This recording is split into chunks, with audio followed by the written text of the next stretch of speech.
کہ یہ سود کا کاروبار ایک ایسی لعنت ہے جس کو حضور پاک صلی اللہ علیہ وسلم نے نہیں پسند کیا، جس کو قرآن مجید میں یہ ایک صاف آیا ہے کہ قیامت کے دن جب یہ اٹھائے جائیں گے تو ان کے منہ کالے ہو رہے ہوں گے، اور ان کے منہ کالے ہو رہے ہیں۔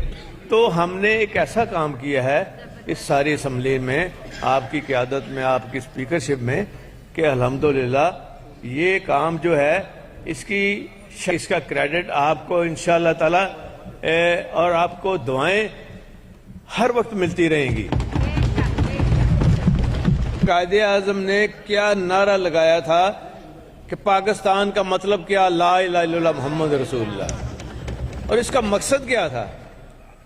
اور یہ مقصد یہ اللہ تعالیٰ کی دین ہے، جس شخص کے ہاتھوں پورا ہو رہا ہے، اس کا نام ہے عمران خان۔